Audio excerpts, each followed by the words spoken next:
Welcome everybody to our managing holiday stress, but I'm going to change it to mastering holiday stress. How to survive the holiday red zone.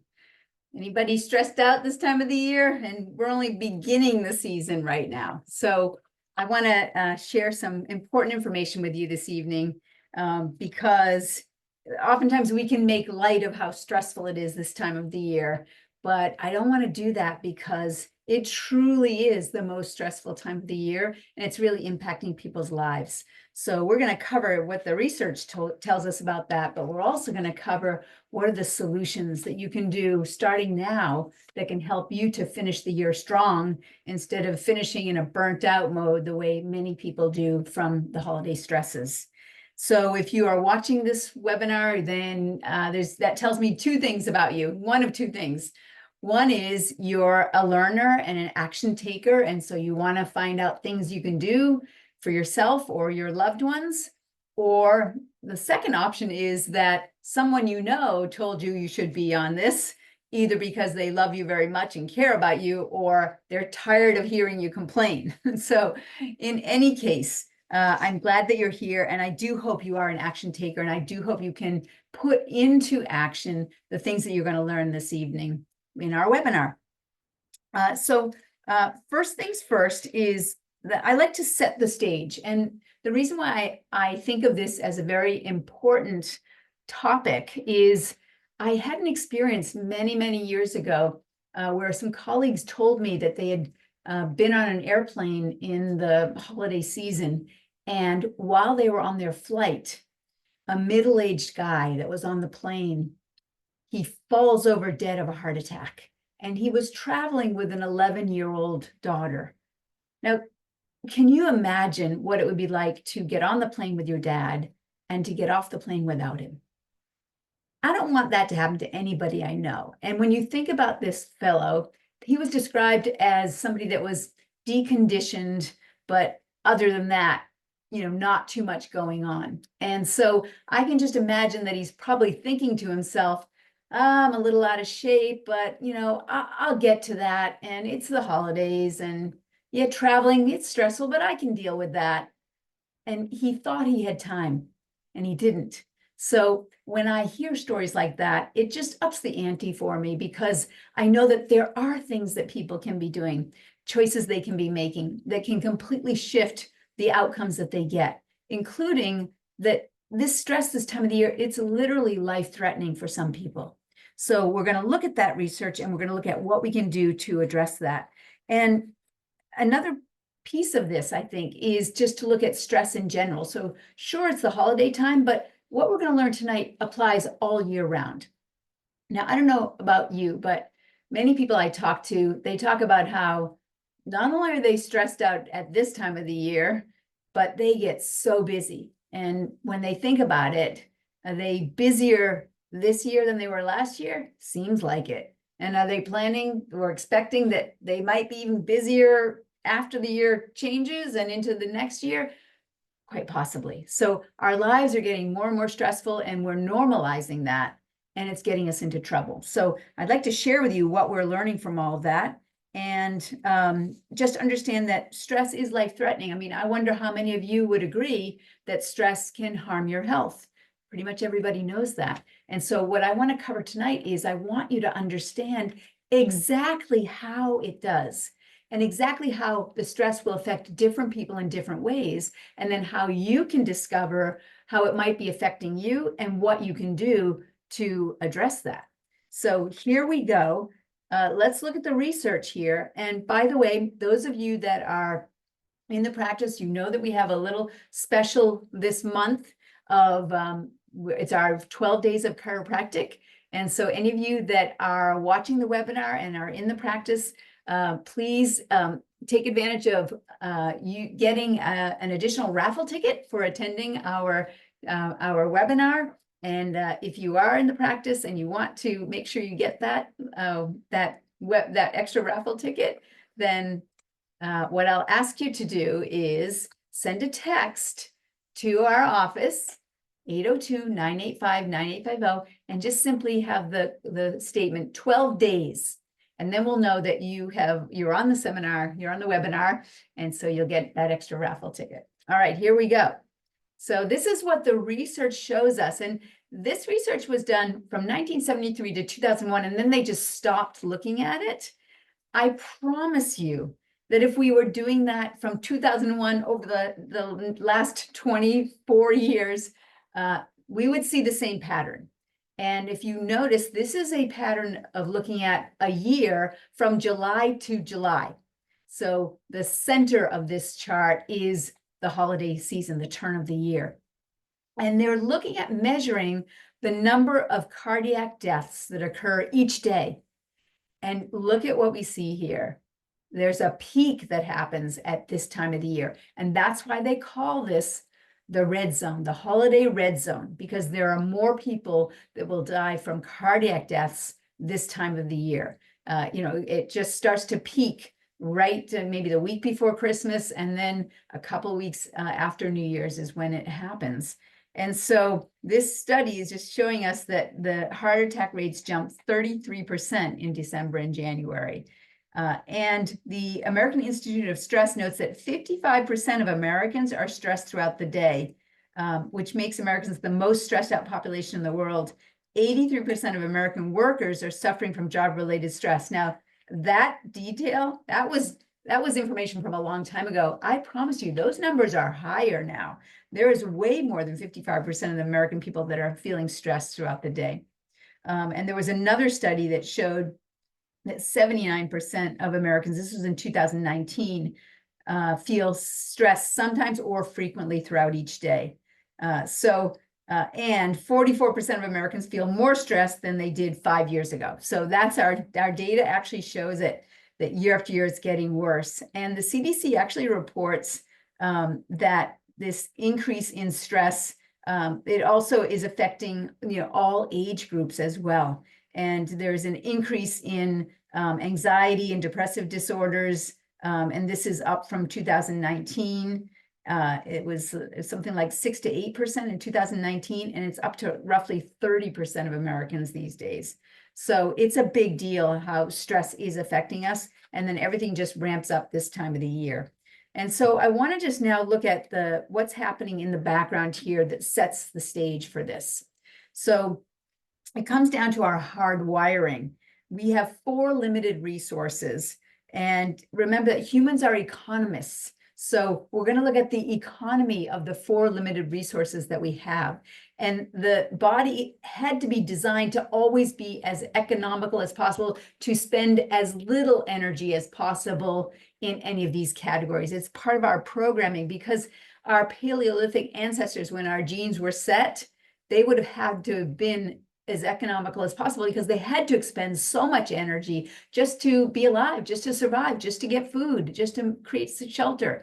And so anytime that they could be efficient, they were always looking for the edge of efficiency, which means all the ways that we could not expend energy. So it is just hardwired that we're going to always be stressed if we have to be pushed to use more energy than we'd like to. And the 4 limited resources that everybody has is time, energy, focus, and money. Now, money is going to be variable for many different levels in the population, but everybody gets the same amount of time, and everybody has the same amounts of energy available to a human being, and everybody has, that ability of whether they can focus or not. So we're going to just take a look and acknowledge that all the holidays demand all 4 of these. Like, it all piles up this time of the year in all 4 categories. And so chronic stress is the result of this. And when we have low-grade chronic social stress, and then we add the holiday stress to that, it actually has real physical consequences. So it's not just a mental, emotional piece, it's affecting our physiology.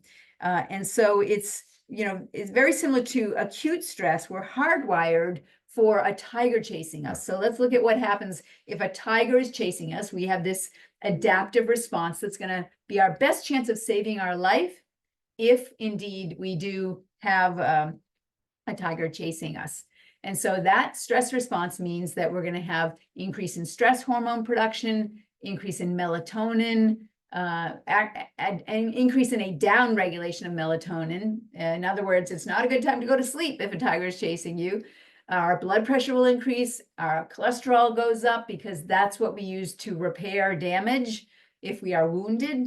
Our clotting factors for the same reason go up. It also downregulates our insulin sensitivity, so we will have more blood sugar because we're going to try and use that blood sugar when it's time to fight that tiger, to have that energy resource available to us. And then we will have inflammation and swelling increasing because we're ready for any injuries, because that's the first stage of the healing process, is to have inflammation and swelling. And it also is going to weaken connective tissues, and it's going to regulate the immune system. Now, why would it regulate the immune system? Because the immune system is a very expensive system to run.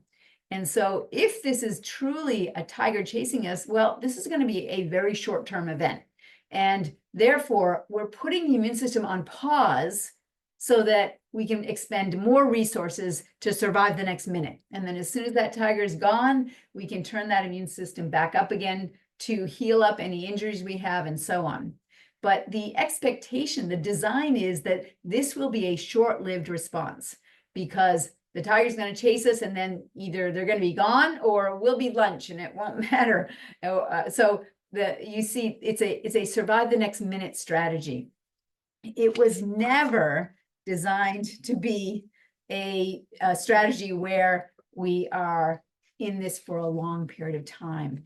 And so if our immune system gets downregulated and that continues, we're going to get into trouble. And if you look at the other pieces to this, I mean, all of this, it looks like it's a heart attack waiting to happen here. It looks like cardiovascular metabolic illness. And if it was just short-lived, it wouldn't be a problem. But when it's ongoing, now it's becoming a dis-ease, which leads to disease. So this stress response is a key piece to all of this. And that immune system downregulation, you know, we talk about the flu season. We talk about that oftentimes shows up right after the holidays. Well, that's not the flu season. It's the stress and sugar season. That's what's really happening here. So this webinar, it's part of a series that's called the Body Signals Program. And I'm actually one of a whole group of doctors all over the country and even the world that are committed to providing information to our communities. We are called the Wellness Warriors, and we all have these themed talks that we do every month. So this is just one in the series, and I welcome you to join us for other ones. In fact, our next one is going to be all about how to recover from the holidays. So if you do a good job with managing the stress beforehand, it's going to be a lot easier with the recovery. Now, this Body Signals program, it all is about this idea that we may have certain conditions or symptoms that we're thinking about, that we think that's what the problem is. But actually, most of the time, that symptom is just a signal that the body is giving us to let us know that something bigger is going on underneath. And so just like the symptom is the tip of the iceberg, there's something bigger happening to our function below the water, below the line of where you can see. So the symptoms are our body's signals, and it's our body's way of asking for help, trying to get our attention that something needs to change. And the question is, are you listening?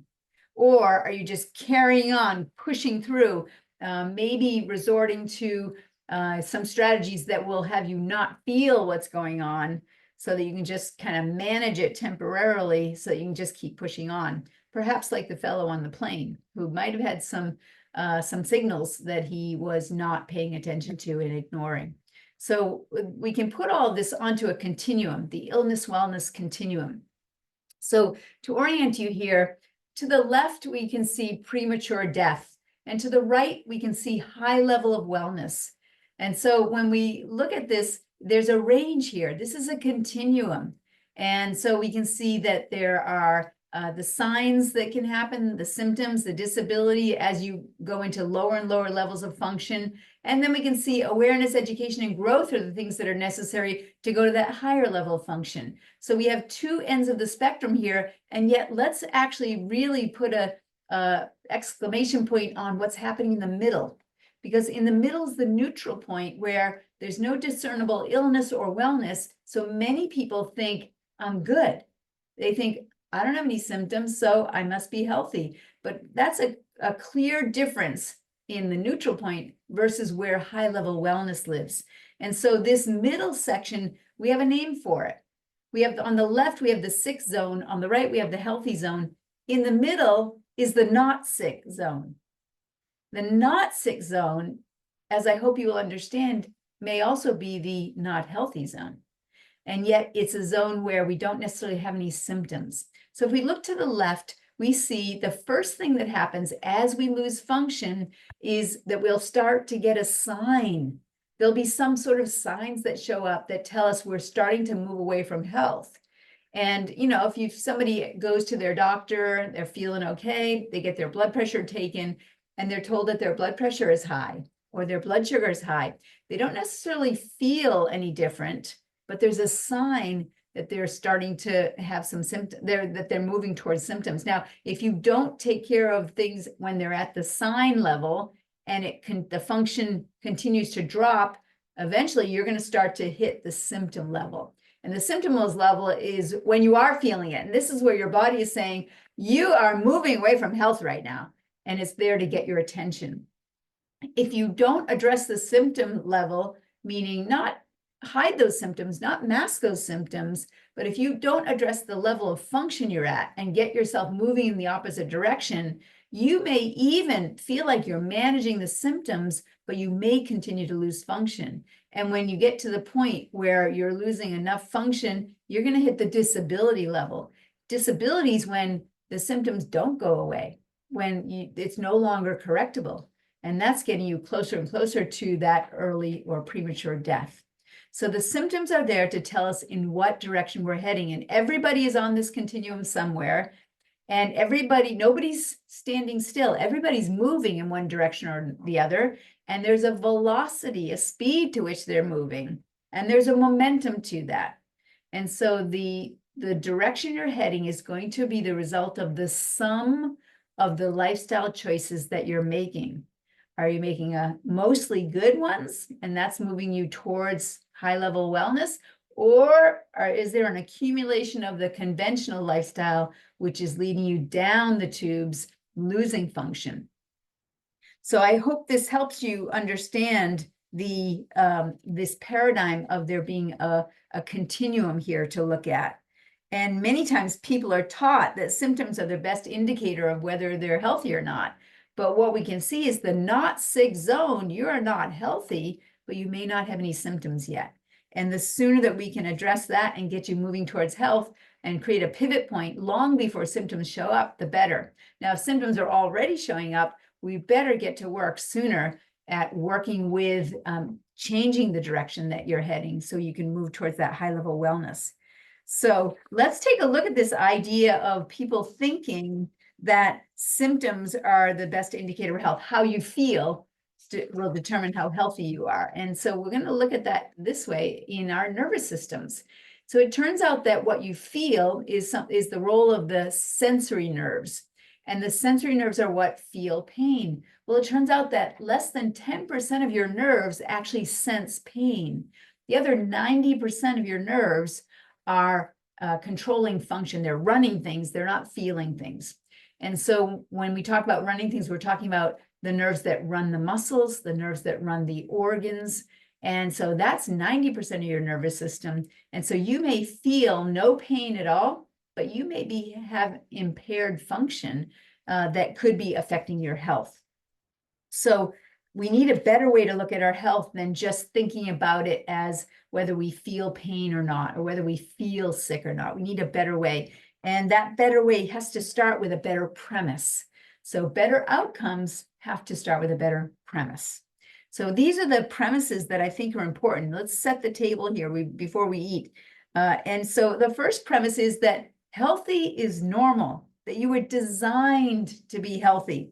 And that also means that if you're not experiencing the health that you want, if healthy is normal, then something's getting in the way. And there's only one of two things that can get in the way. It's either toxicities or deficiencies or both. And so once we reconcile what the toxicities or deficiencies are, then we can see that the body can actually truly express healthy as normal once again. Now we know that the body is smart. You are intelligence, right? Who would agree with me there that they know that their body is smart? And the body is smart because every single cell is designed to move towards health. Every cell has intelligence within it. And when we organize all that intelligence into a whole body, we could say that the body is smart. Now, that intelligence actually courses across the nervous system. The nervous system is the connection between the smartness, the intelligence in every single cell, and how it can express itself as the body as a whole being smart. It's the nervous system that is the master system. And then our spine is our suit of armor that protects our nervous system. And so the spine is really the lifeline. And so tonight we're going to teach you why that suit of armor that protects your spine and is your lifeline, and what it has to do with mastering holiday stress. Because if you don't understand this, you're never going to truly be able to master holiday stress. So can we all agree that life is more stressful now than it was a few years ago? Well, certainly the CDC and our research is telling us that. Well, let's look at where all this stress is coming from.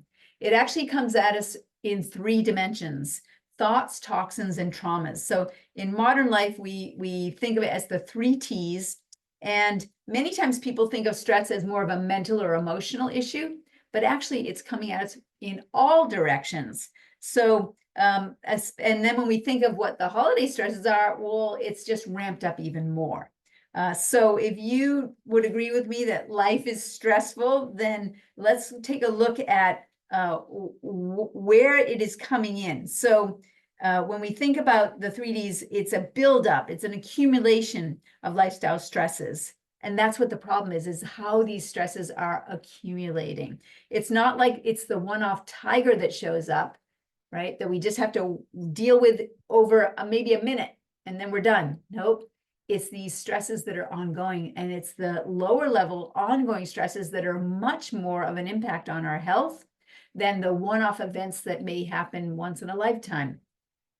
So when we think about how stress can affect our health, and we think about how that stress seems to keep increasing all the time, and we know that the body's designed to be healthy, just like there's a design of how we digest and metabolize food, there's a certain system that we have in our body that takes care of it.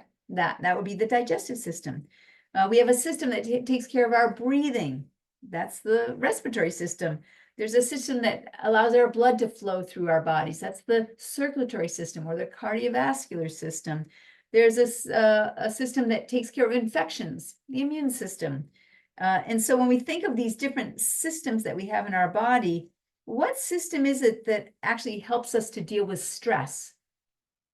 If stress is impacting us all day long from all these 3 categories, what system is actually responsible for allowing us to adapt to that stress? Well, it turns out it's the nervous system.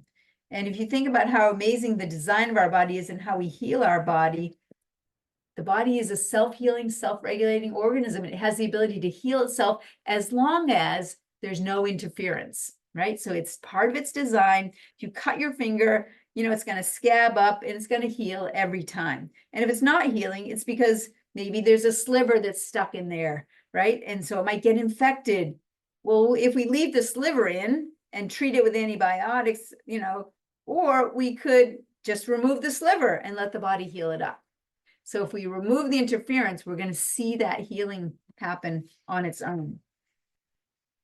So when we think if the body can heal itself, why do we have such a health crisis in our country? Like, we have so much chronic illness in our country, and we have, more and more people that are being affected by it. The numbers are just going up, and in younger and younger populations. So chronic illness is no longer just something that shows up in old folks.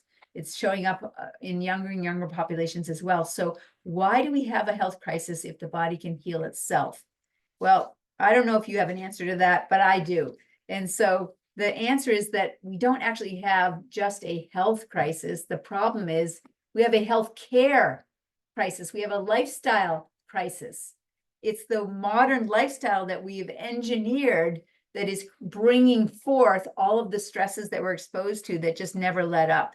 And so this lifestyle crisis, it's interfering with the body's ability to heal itself, and it's leading to chronic disease. As much as 96% of all health problems are the result of an inability to adapt to stress. And at holiday time, well, it's even worse. So we have to recognize that many times when people get sick, they think that they're getting sick. Let's unpack that idea a little bit, because we have a bit of a different premise we want to introduce here. You don't get sick, you do sick. You don't get sick, you do sick. Your behaviors matter. The choices that you make matters. There are positive and negative consequences to your choices and behaviors. And if this is true about getting sick, it's also true about getting healthy. You don't get healthy, you do healthy. So the same thing applies for getting and staying well as it does for getting sick. Disease comes from the body's inability to adapt to stress. And here's what I know, again, you don't get healthy, you do healthy, right? So it goes both ways here. So let's make getting healthy and staying healthy actionable. The body, as we said, it's self-healing, it's self-regulating, it has the ability to heal itself as long as there's no interference. So really, I want you to start to think about not just surviving through the holidays. I want you to think about how to thrive this holiday season. And so who's with me here? Who is ready to really knock it out of the park and change behaviors so that we can change outcomes? So let's think about how you think about stress, what your belief systems are about stress are going to influence your behaviors and your choices that you make. So that's where I want to go. I want to go upstream here now and really look at this whole idea of stress. The healthiest people in the world know this about health and healing. When it comes to thriving in an unnaturally stressful modern world, we have to look at two sides of the coin. So we definitely have to have this idea of stress reduction and being disciplined and making some important choices. But there's another part of this that's really important, I think more important, which is increasing our tolerance, increasing our capacity to manage stress. And most people have heard of stress reduction, which basically is just, yeah, just don't want so much. Just don't do so much. Yeah, you might have done that when you were younger, but you can't get away with that now. So people tend to limit their life more and more as they lose more and more adaptability. And so, I don't know, that's not very inspiring to me to just do less. Like, I didn't sign up for that for my life. So sure, there are some smart choices to make, some discipline to apply, but I really like this other side of the coin, this idea of increasing tolerance. And so that's where I want to go with this. And the key word here is allostatic load. So when we think of allostatic load, it's kind of the idea of a rain barrel that is filling up, we're handling it, and then at a certain point, it is just filled to the brim, and one more drop, and now it's just overflowing. And so that's really the idea of allostatic load. It's having more stress than you're able to handle. And so then you need to try to adapt to it. And so, it's kind of the idea of lifting weights. Like you could go after a really heavy weight that you can't even do anything with. You might even injure yourself as you're trying to struggle with it. Or you could start out with a lower level of weight and start to work up to it. You start to get stronger, and then you're working up to it and getting stronger. And if you do it the right way, you'll actually gain capacity, you'll gain strength so that you can handle more and more. So if you look at the idea of this, struggling is actually important to building. Struggling is important to building, but we have to be able to adapt to the level of struggle in order to get the strength that is on the other side of that. They actually did a study, and they measured two groups for 2 years, and there was a 500% greater increase in heart disease with folks that had a high allostatic load compared to the other group. And so when we think of this time of the year, this is when we pile that stress on. I mean, think about it. Halloween is already past, and Thanksgiving, we're now moving towards the Christmas season, and then New Year's, and everybody talks about, oh, Christmas 5, gaining 5 pounds, but then they don't take it off. They start the new year with that gained 5 pounds. Next thing you know, next year, they're adding another 5 pounds. And so we tend to abuse ourselves through our diet more this time of the year than any other. with the holiday parties, the artificial sweeteners, the nutritional deficiencies, the medications and drugs that were being used, the overeating, the alcohol, the Christmas cookies, nicotine, caffeine, processed foods, unhealthy fatty and high sugar diets. We just pile it on.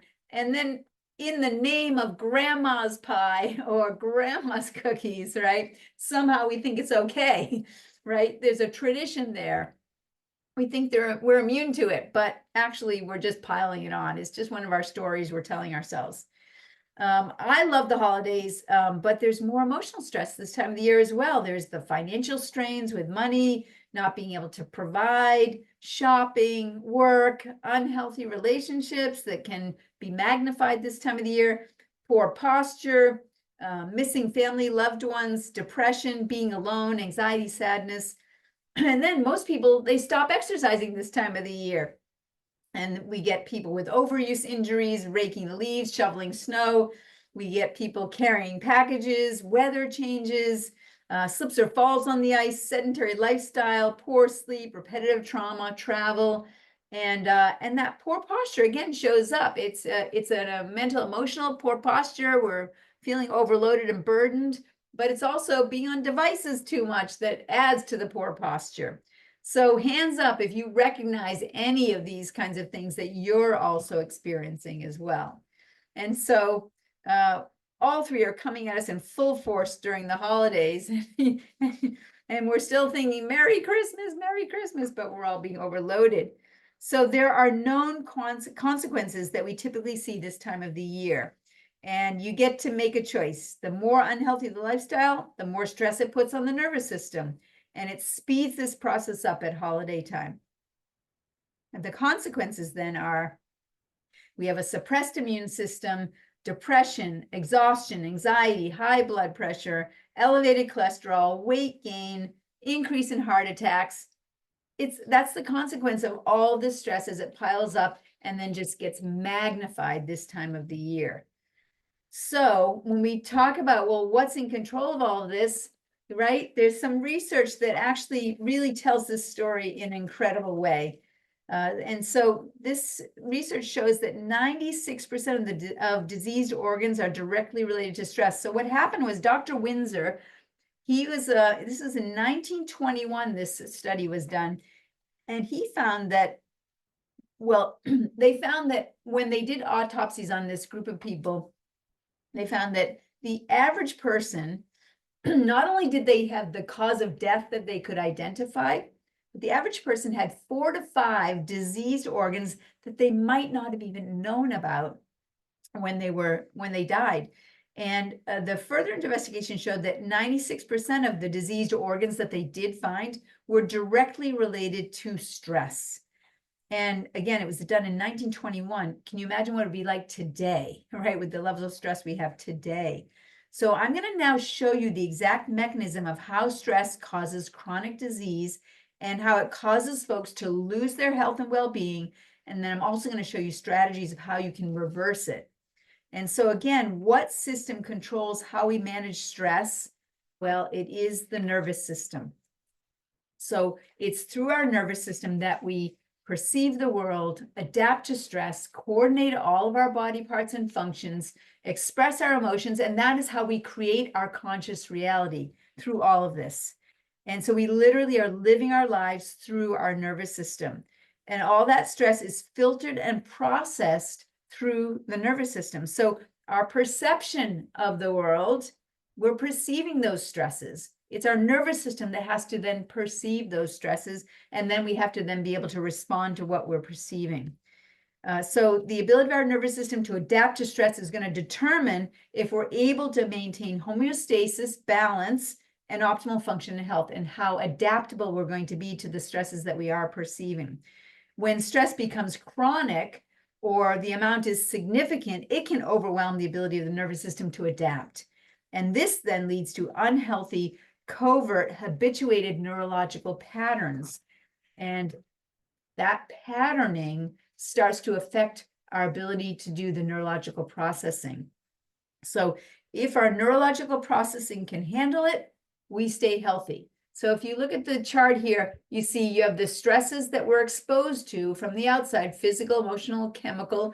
Those are the ones that we're perceiving and we're needing to adapt to. And our internal adaptability is going to be based on how well we are neurologically processing that input of stress. If the physical, mental, emotional, and chemical stresses are overloading us, if it's too much, if we can't handle it, we will start to develop unhealthy neurological patterns.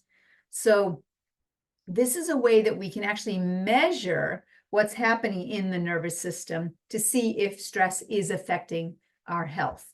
And when you look at the chart here, white is within the normal range. Green is a disturbance where you no longer have health. Blue is more significant, and red is severe interference. So you're, and remember that this may or may not have symptoms associated with it. So this is a way for us to be able to pick up signs that you're moving away from health, even if you don't have any symptoms. And so if you have severe interference to organs, what's going to happen to those organs over time? Because this is a measure of the nervous system and the nerves that are going out to control the different organs in the body. And so we can actually test and measure the autonomic nervous system and which organs are being affected by the stresses that we're under. So we talk about unhealthy neurological patterns, we can actually measure that. And yet, if we have enough robustness and our ability to adapt is robust, then that internal adaptability is going to be greater than the stresses that we're exposed to, and we're going to be able to maintain our health and well-being. All right, and so that is how it works. So now our body's capability to adapt to stress and maintain homeostasis, it only has a certain capacity. And if it gets overwhelmed, it starts to break down and develop disease. So let's get strategic now and think about what are the things that we're going to need to stop doing? What do we need to kind of slow down? And what do we need to start doing if we're going to actually be thriving? So it's all comes down to our choices that we make and how important those choices are. So if we, I mean, the health outcomes that we get, if they're going to be healthy or sick, it really is dependent on what choices we're making. So no judgment on this, but just recognize that if it's a healthy or an unhealthy choice, it's going to get you either back on track to your goals, or it's going to move you away from your goals. And so again, you can't just say no to drugs, you actually have to say yes to something else. And oftentimes they need to overlap until your system's healthy enough to wean off or stop a drug. So if you're on a medication that you wish you weren't on, again, this is not us saying just stop that. This is us saying let's build health here. So if we look at the choices that we make, if we're going to go with the conventional choices, that basically means, oh, just continuing the same toxic lifestyle that you've been continuing, that's okay. You can do whatever you want. If you get symptoms from that, well, we are going to treat those symptoms. We've got a drug for that. And the research clearly shows that if this is the strategy that you're using, you will have a shorter and worse life because of it. Now, if we're addressing the cause, that means you don't just say no to just say no. So that means we're not going to just stop doing something that we may think is not so good. We want to actually build health. And so we're going to build health by thinking about lifestyle and health coaching, about how to correct the cause of the dysfunction or the neurological processing that has become dysfunctional. And that, if you address the cause, that is going to lead to a better and longer life. And so it comes down to how we think about things is pretty important. How you think will determine how it affects your body. So we have to start training ourselves if we want to make this easier. And humans have an amazing ability to relive things without actually even being there. And that can cause some stresses and stress hormones to be released. So how you are thinking about and interpreting your environment is important. And so it's how you perceive the world. So whether it's thinking about work stress or money stress or kid stress or spouse stress or friend stress or junk food or supplements or prescriptions, or these are all the different ways that these stresses are coming at us: drugs, recreational drugs, accidents, exercise, the guy who flipped you off in the traffic, right? Bills, the copy machine, the printer, the computer, any technology, maybe experiencing a death in the family or illness, travel stress, dinner, the gym, school, mom, dad, fashion stress, right? Think about that guy again who flipped you off earlier that day. Politics, religion, taxes, email, right? We're just overloaded with all these stresses. But it's how we think about it that actually determines how it will impact us. So, for example, right, this is everything you ever worried about. Okay, but that small bar to the right, that's everything you ever worried about that actually happened. So oftentimes we are creating stresses just from what we're thinking about and imagining what could happen, even though it hasn't actually happened. So we need to start with our thought life, and we need to budget early for the holidays. We need to use those coupons, that Black Friday specials, the Cyber Monday, try to do that. But another idea is for the holidays, don't go into more debt. Just like only spend the cash that you have, like limit yourself in that way. Keep frequent communication with family, avoid taking on too much responsibility, avoid going to parties you don't even want to go to, right?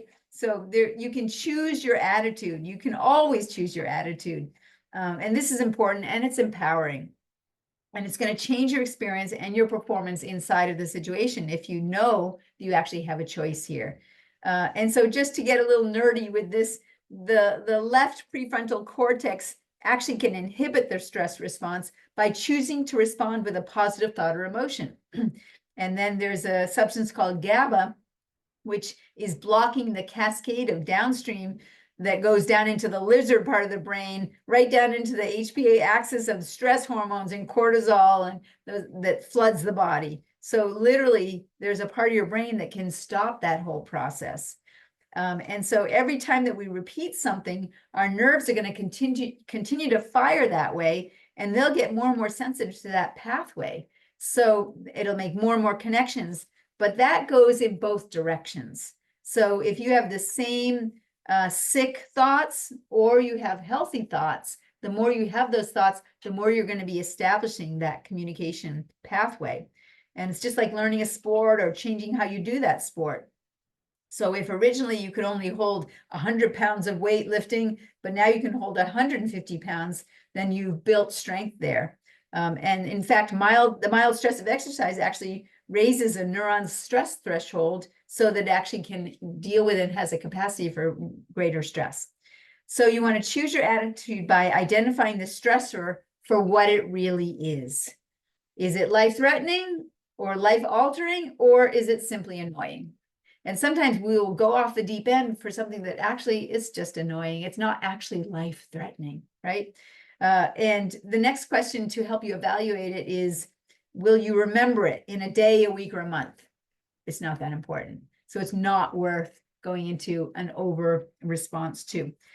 So once you can identify the stress for what it really is, just take a deep breath right down into your belly and your diaphragm, count to 10, that whole adage of just count to 10, it really does work. And even just smiling can actually shift the chemistry in your body. So connection, acceptance, respect are all so important this time of the year. They're essential nutrients that we need to be happy and healthy as a human. And just like we need vitamin C, without vitamins and minerals, our body needs to function. We go into adaptive behavior, and it's true for our thought life as well. And so through our choices and environment, we need to use the emotional environment and the family environment and the friendship environment to feed us as well. So we want to make sure we provide lots of opportunities for these connections and opportunities for acceptance and respect. Unconditional love, it's an amazing dynamic in relationships that this idea that nothing this person can do will make you love them more or less. It's not based on their behavior. It's not what they're doing. It's not an unconditional acceptance or approval of their behavior, but simply for them as a human being. And we all deserve some grace now and then, don't we? And so an illusion of control that we can only control our own responses is what's really important. And we can only control what we think about ourselves, right? So we want to turn the stress switch off with gratitude. It turns out gratitude is one of the easiest ways to turn the stress switch off. And so you can use techniques like tapping techniques that are EFT tapping. We teach that here in the practice. So emotional freedom technique. You can use something called the work, which I'm going to share with you in just a little bit. And even just meditation apps like Headspace are a good tool to use as well. And so if you change your thoughts and think about something else, right, that idea of mind over matter, it's really, it's simpler than you think. Really, anybody can do it. And if you think that if you think about your thinking to thrive, you want to choose your attitude, choose your connection, acceptance, respect. All of these things are so important. Unconditional love, grace, and then using tools. And think. Oftentimes we get stuck in think. But remember that we actually do have choice in our thoughts. And as soon as you recognize that, it's not always easy, but it is available. So when we think about how we are thinking, perfect practice makes perfect, right? Practice makes perfect, but only if you're practicing perfectly. So there are ways that are so simple, even if they feel a little ridiculous, of how to practice having good and healthy thoughts and having an attitude of gratitude and affirmations. So I want to I don't know if you've ever seen this particular video, but let me just stop my share, and I want to just bring up this particular video for you because it's really a lot of fun, and it's just a short one here. So let me just scroll down and grab that one here. All right. So let's bring this up, and we'll move over to here. All right, so I'm putting this right in, and I'm going to have you watch this. And maybe you've seen it before. I don't know if you have or not, but I want to just show it to you here. Let me just make sure I'm sharing my screen with you. All right. Here we go.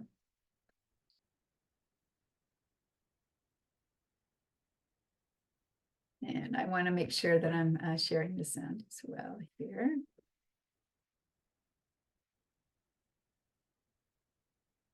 Okay. Make the screen big too. All right, here we go. All right. If she can do it, then you can do it too, right? Definitely. All right. So I love that. So inspiring. So let's go back to our workshop slides. Here we go. All right. Attitude of gratitude. Even just dancing around for a couple of minutes will make the whole day better. And remember, you can only hold one thought at a time. So you can choose your thoughts, even if you have to just recite it in front of the mirror. All right. And so now let's look at this idea of mastering your thoughts. So I love this picture of the jungle here. And sometimes when we have new things that we're trying, it feels like we have to just take a machete through the forest for the first time just to cut through. However, when you repeat it, it then becomes a well-worn path, and eventually it can become a super highway. So it's important to chip away as much as you can. And remember that, you don't necessarily know what's going on with the person in front of you. And will you even remember it next week? Those are good first questions for you to ask yourself. But there have been TED Talks where they have found that people who thought that they had damaging stress did, and those who had a lot of stress but didn't think that they did actually didn't when they measured the stress in their bodies. So how you think about it actually does matter. And in the book Spark, they mentioned that chronic stress is actually bullying the hippocampus and actually kills off neurons. And the amygdala, the part of your brain that's the guardian, it has a field day, and you just ramp up the cortisol levels, and then that negativity, the amygdala feeds on that negativity, so it keeps you in that guarded state. So you can either just keep doing that, or instead of continuing with your toxic thought patterns and then treating the outcome of those health concerns, which starts to affect your health, you could own your consequences. What would the perfect you do in this situation? You can practice having happy memories. You can focus on something else. You can go and exercise. That actually can change your brain chemistry as well. And you can get chiropractic adjustments that can change your brain chemistry, because the research also shows that. So you do have choice. And if you think about even the way you start your day, right? A tale of two mornings, right? So it's crucial to survival. This instinctual reaction to noises enables us to go from a deep sleep to a quick sprint in a matter of seconds, or to do battle with surprising strength. So we have like ways that we can like trigger ourselves. However, think about the way you're waking up. Are you waking up to a jittery alarm in the morning? Is it alarming you awake? Or are you, waking up and just hearing the birds chirping and just slowly starting to come into your consciousness? Maybe hearing some gentle music in the morning that gets louder and louder. And never mind what happened the night before. Did you get to bed on time, or was it too late of a night? Do you wake up anticipating a great day, or are you like crashing the snooze button over and over again? So again, what is the way that you're starting your day? And having a powerful way of starting the day, including thinking about how you spent the evening. Did you have a great morning because you chose good bedtimes and good sleep hygiene, so that you had that deep sleep? Those are the kinds of things that you have choices on. So how you're starting your day is going to be dependent on what happens the night before. So if we're going to have good energy and thrive through the holidays, we have to look at sleep. So the best practices for sleep are protect your rhythm. It turns out that if you just like healing happens in a rhythm, our heartbeat's in a rhythm, we breathe in a rhythm, we also should have a rhythm to our sleep. And getting up early and taking naps is allowed if that's what you need to do. But the great morning is going to start the night before. So going to bed early is going to be important to get that full, deep sleep that you need. The healthiest people in the world actually do take naps. Even our ancestors would take 15 to 25-minute naps. And then, again, don't overcommit. This time of the year, sometimes there's a lot going on. Remember, no is a love word. So really think about checking your expectations, not overcommitting yourself or others. Like, don't go do things that you really don't want to do this time of the year, just because you feel some sort of expectation from others. And then, know that you do have limitations in all four areas of time, focus, energy, and money. And, be strategic with that. Getting good sleep means also an e-fast. An e-fast is where you're not being exposed to electronics before you go to sleep. So some would say anywhere from 30 to 90 minutes before you go to sleep, no screens. Just take a fast of the electronics, because they can disturb your sleep. So getting good sleep and watching about overcommitting that can affect your sleep. Also just worrying about how you're going to manage commitments that you've made the next day, like all of this can affect your sleep. So respecting the limitations of the four limited resources will actually allow you to sleep more peacefully. And so how do you make this a reality? You want to go to bed on time, and that is going to set you up for an awesome day the next day. Planning takes time, but then once you plan, it actually saves you time and it saves you stress. Food prep is a key before the week starts. Exercise will help sleep. You need to exercise hard enough to actually create the physical exertion. And so if you do it daily, then you can fall asleep much easier. Better probably not to exercise 3 to 4 hours before you sleep, however, because that can actually get you into a ramped up mode. And then again, the electronic fast, so avoiding electronics 30 minutes at least before bed.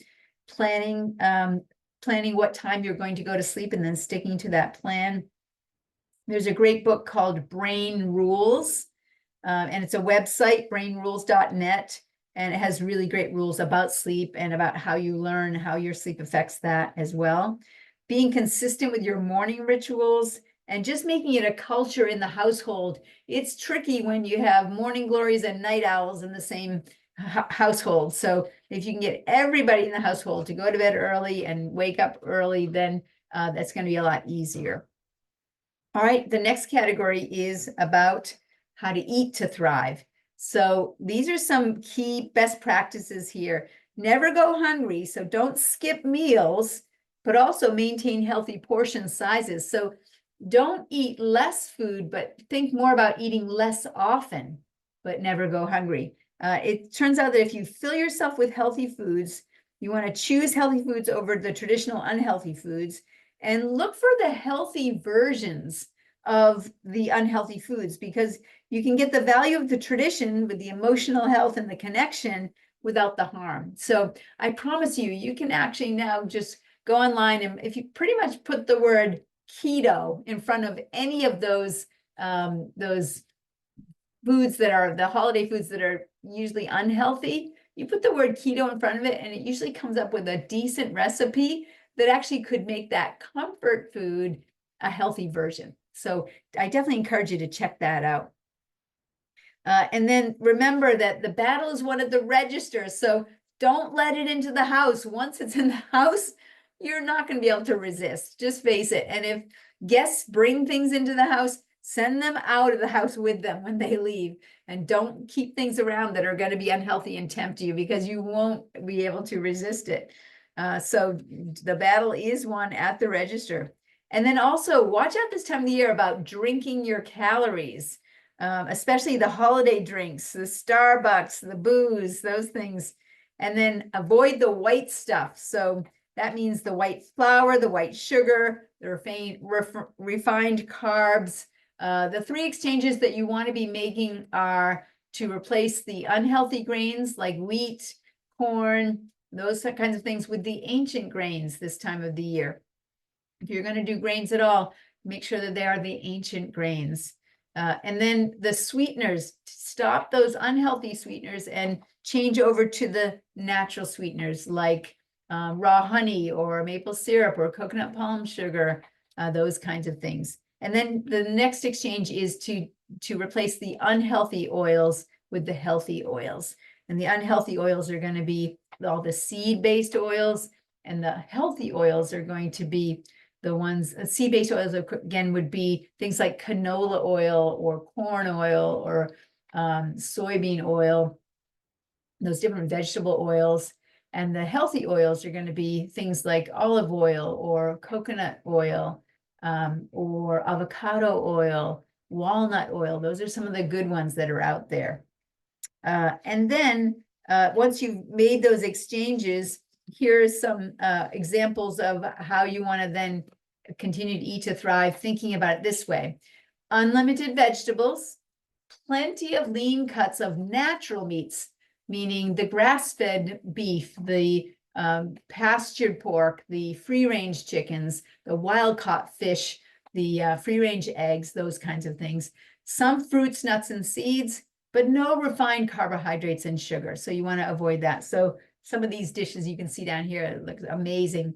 The shrimp and the crab and lobster and avocado. You can see the again, avocado and squid, or some of the types of fishes that you, tuna, that kind of thing.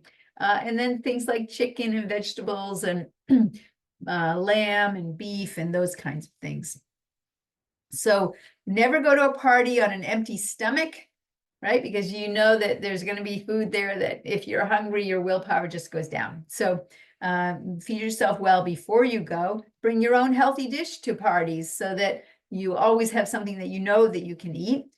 Things like bringing a fruit or veggie tray as a gift for the host, and then you can snack on that too if there's no other healthy choices. And then how to do it through the holidays, again, just like the rest of the year, how you do it the rest of the year is going to play out during the holidays as well. So these are the rules right here. And it's pretty amazing that there are those, again, great recipes for all the holiday favorite foods. So you just have to seek them out.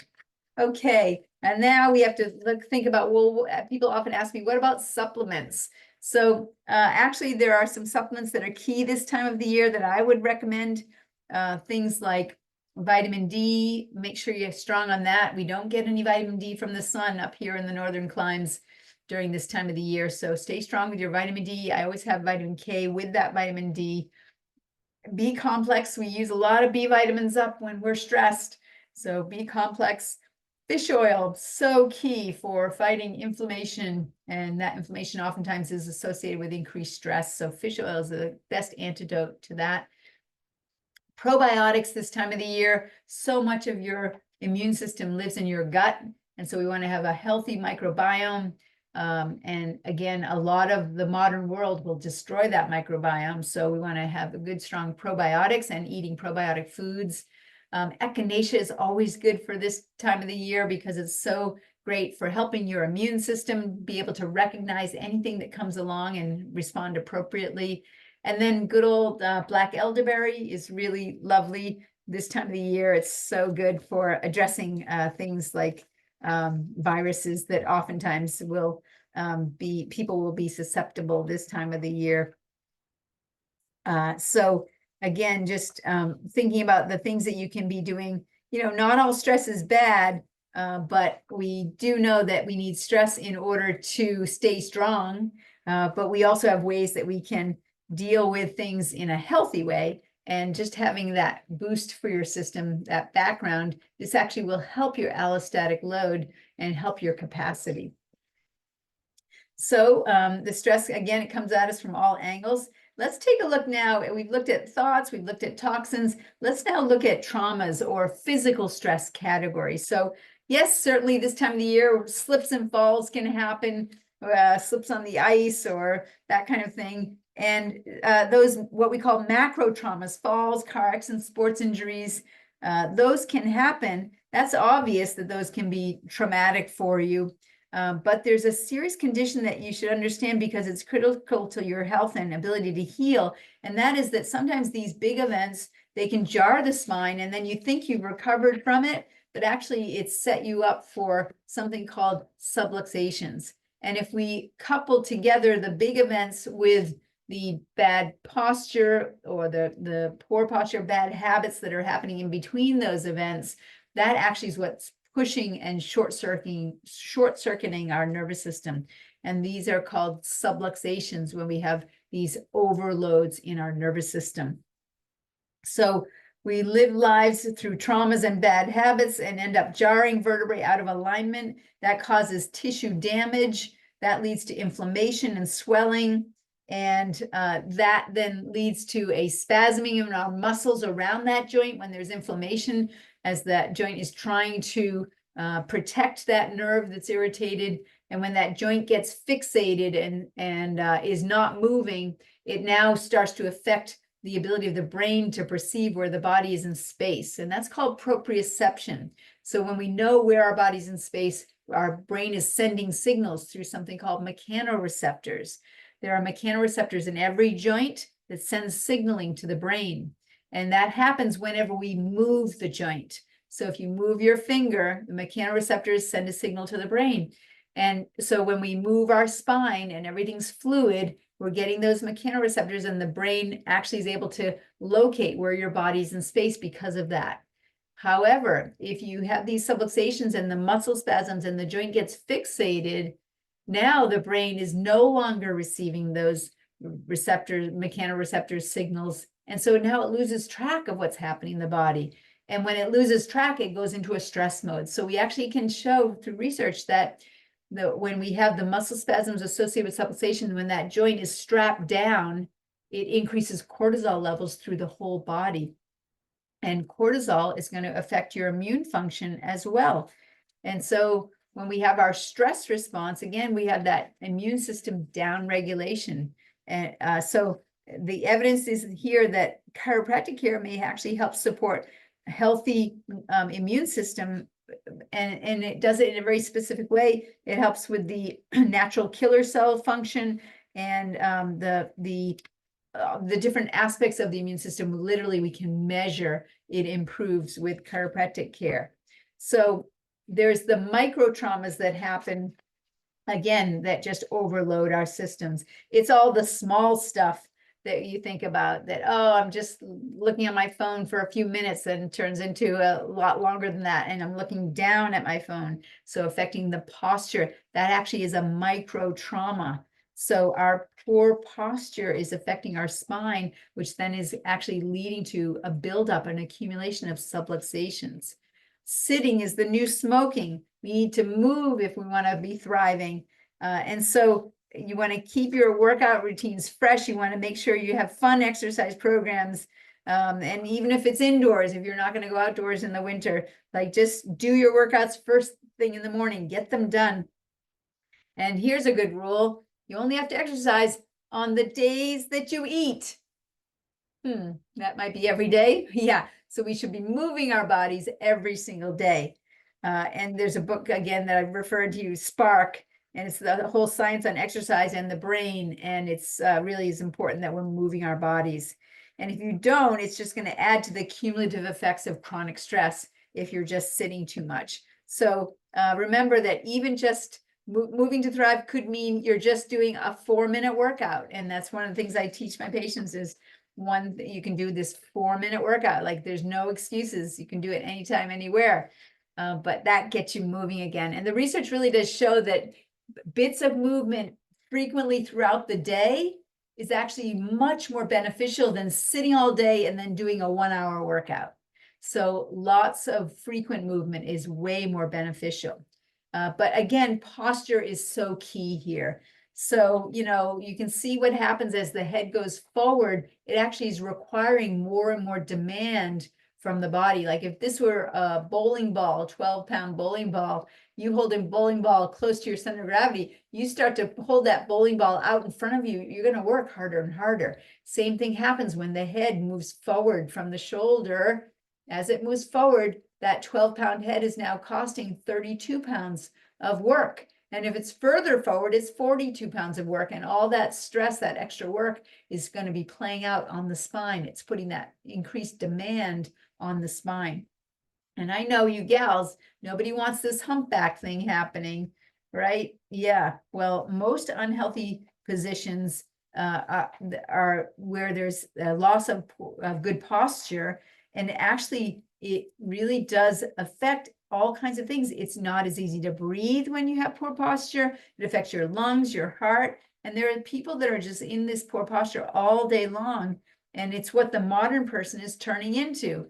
And it's, again, it's just this, the use of devices and then the overloading stress that so many people have. In fact, there's this, I love this comic strip from Peanuts. This is my depressed stance. When you're depressed, it makes a lot of difference how you stand. The worst thing you can do is straighten up and hold your head high, because then you'll start to feel better. If you're going to get any joy out of being depressed, you've got to stand like this. I love that, Charlie Brown.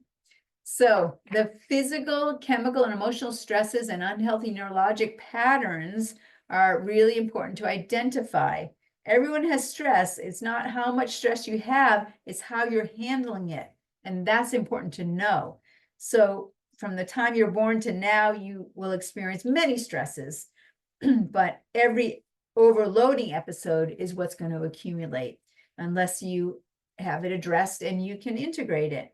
So whether it's an intense stressor event or it's chronic unhealthy habits, right? It's going to be either something that is very intense or something that is ongoing and chronic that's going to be overloading, or the number of episodes, the more often it's happening, the more stressful it's going to be because it's cumulative.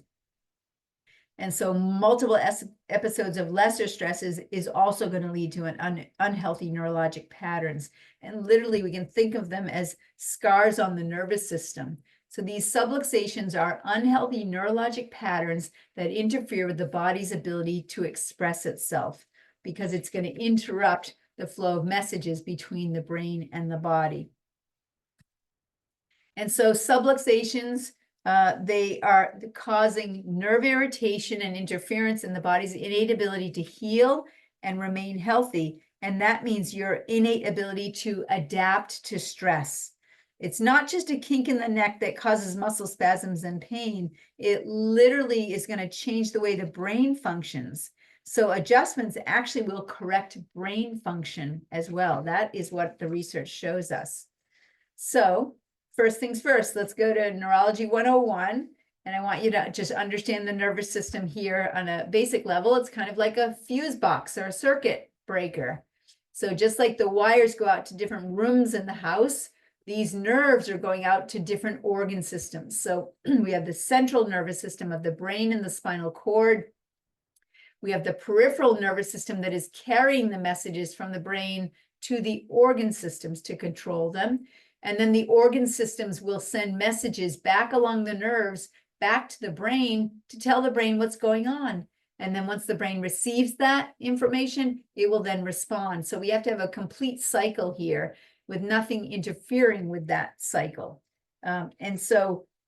Again, just looking at the map of the nervous system, we can clearly see, if you follow the map here, there's a nerve called the vagus nerve that comes right out of the top of the neck. And it goes down. What's it in charge of controlling? The heart, the lungs, the stomach, all the way down to the liver, the pancreas, the small intestine, large intestine, adrenals. All of that is being controlled from the very top of the spine.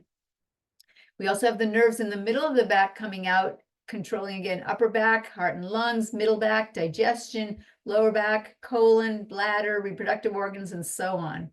And so depending on where the short circuits are, where the subluxations are, that can start to interfere with the flow of messages going back and forth. And then we're going to see a loss of function because of that.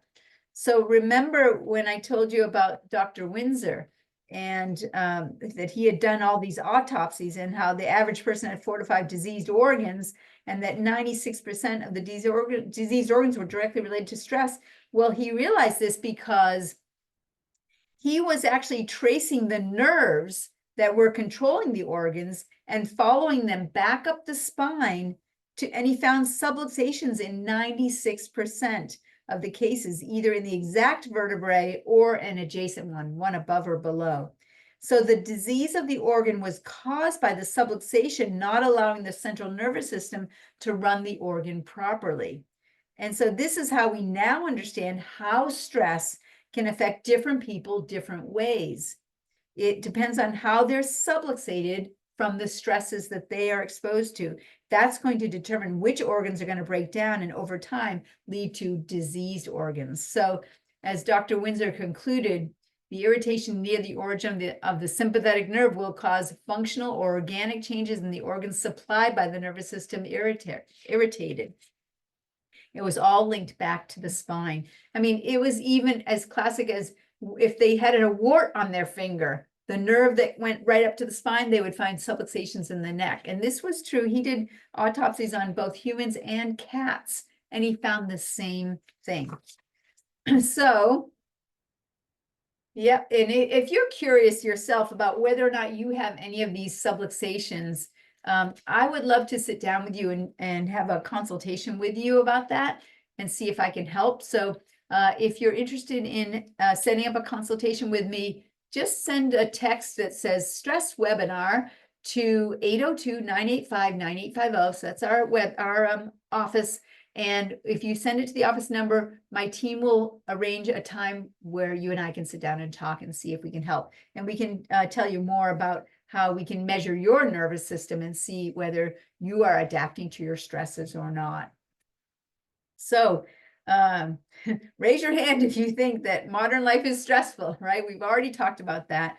The holiday red zone clearly is something we have to be paying attention to. And again, it all comes down to the two sides of the coin are reducing stress, but also increasing your tolerance, increasing your ability to adapt to those stresses. And it is the nervous system that helps you adapt to those stresses. It's all about the nervous system and whether it's a clear communication, which is going to allow you to adapt to that stress at a higher level. And so remember, subluxations are what are interfering with your body's ability to adapt to that stress. And so therefore, we need to get adjusted in order to thrive during this holiday season. So remember, healthy is normal. Our body is smart. Our nervous system is the master system. Our spine is the suit of armor that's protecting our nervous system. And modern life is unnaturally stressful, and it's stress that causes the subluxations. And yes, even Santa and his elves come in and get adjusted during the holiday season because they work really hard this time of the year to keep up with all the demands of Christmas too. And so they come in and get adjusted to keep their nervous systems in the most adaptable state possible so they can stay in fun mode, which is where elves and Santas thrive. So how would you know if you have a subluxation? Again, we use 5 objective criteria to measure the subluxations. We use instrumentation. I've shown you some of those scans that we can produce when we look at somebody. We use it's actually technology that the astronauts use to measure their health. And that tells us about the nerve supply to the muscles and the nerve supply to the organs and how well that person's adapting to stress. We use motion palpation of the spine because that will identify where those fixated joints are, where the joints have been strapped down because of those subluxations. We'll even use static palpation, just identifying is that vertebrae in a rotated state and just stuck in that rotated state. We also use visualization, looking at the posture, because we know if that we have that forward head carriage, or if somebody is kinked off to one side, that is a sign that there are subluxations in the spine. And then x-rays also will tell us about if there is degenerative change in the spine and if there's altered biomechanics for us to identify. And of course, your body signals, that's part of it. What symptoms are you having? That could be an indicator that you've been moving away from health. So what is your body telling you? That's important as well for us to tie that all into what's happening in the nervous system. Once we identify that there are subluxations, what should we do about it? There are 3 steps that we will use to correct the cause of problems when it's subluxations that are involved. And the first thing is we want to train people on how to break the bad habits that keep recreating the subluxations. And so we've talked a lot about what those holiday bad habits are this time of the year. And then we want to add specific exercises in to get the spine stronger. And that will get more robustness and also increase your tolerance and your capacity. So you have greater ability to handle a greater allostatic load. And of course, chiropractic adjustments, because we want to address the neurological patterning. So we get a healthier pattern response. We get a healthier ability to perceive those stresses and a healthier ability to adapt and respond to the stresses that we are exposed to.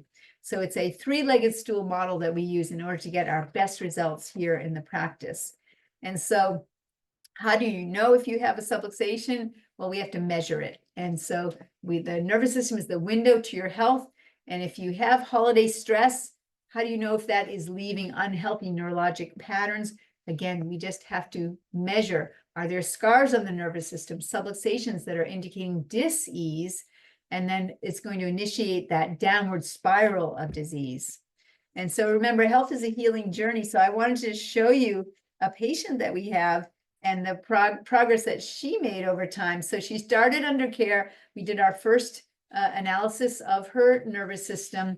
It was June 2006, and you can see a lot going on in her nervous system. So at the very top of the spine, remember, that's the vagus nerve coming out. That's going to affect a lot of places of function in the body. This is the middle of the neck, is going to be involving immune system function and energy levels. Even things like craving sweets can be affected by the patterns in the middle of the neck. In the middle of the back, that's going to affect digestion, but also immune system, because 80% of our immune system lives in our gut. And then the adrenal glands are controlled from here. Then here, the kidneys, the bladder, reproductive organs, all being affected. Our emotions can be affected, our reproductive, the hormones in our bodies, all of that can be affected by these subluxation patterns. So she came in and she was struggling. She was highly stressed and just feeling like she wasn't managing that stress. And her job was as a manager. And so she was being so stressed from her work. And then a month later, she got onto care. A month later, look at this nervous system now. Do you think she's doing a better job of managing stress? Absolutely. Now, there's still patterns in her nervous system. It's kind of like a spinal onion, peeling the layers off, and there are some patterns that are more ingrained that still needed to be addressed, but she was on her way here. In September, so this is now 3 months in, and we can see, again, life's still happening, stress still happening, but the patterns are changing now. And so she's not only getting a healthier nervous system, she's learning tools that she can do to also help her manage her stress more effectively. And finally, we see by December, she's got a clear nervous system, clear nerve supply to all the organs in her body.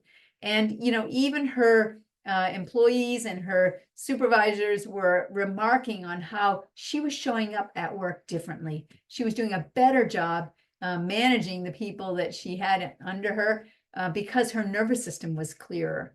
And she definitely attributed it to that. And then, she followed all the recommendations and she stayed with it. And she actually, when we preventing holiday subluxation and building health, it's the key to eliminating disease process, how well an individual can manage the 3 types of stresses, whether it's in the holiday season or any other time of the year, but those stresses and managing the nervous system during the holiday season. So she learned how to do all those things that we've shared with you today as well. And then here we are, this is a year later. She actually was able to reverse the effects of the subluxation and continued under care, continued practicing her exercises, continued her healthy habits. And again, she enjoyed the health that came from that as well. So the choices you make today will determine your health tomorrow. And it is a choice, it's up to you. And I want to encourage you, don't wait. I keep coming back to that fellow on the airplane. He thought he had time, and people just don't realize that these things are cumulative and they do take their toll. So, I don't want anybody that is under my care, under my watch, to be, boarding a plane and then not getting off of that plane. I don't want people to be losing their health, having a stroke or a cardiovascular disease before they start to take action. So start eating your vegetables today, right? And don't use the holidays as an excuse to live poorly. You really can make those changes, and you really can finish the year strong. Remember, it's worth it. It's hard. It's wicked hard, but it's not too hard. And you can do it, and it's worth it. And so, again, there is a dangerous belief out there that, oh, your problems are going to go away if you ignore them. Well, maybe in the new year, maybe I'll start addressing this, but no, subluxations don't take a holiday. And in fact, remember, the stresses are more ramped up this time of the year. So again, if you would like to have a consultation with me, please just text stress webinar to us, and my team will get in touch with you, and we'll set up a time that you and I can talk things down, see if we can help you. And again, if you're in the practice and you want to get one more raffle ticket for yourselves for the 12 days of chiropractic, you want to send a text 12 days to our office, 802-985-9850. Thank you so much for your time and attention. Take action with what you've learned, and we'll see you later on. All right.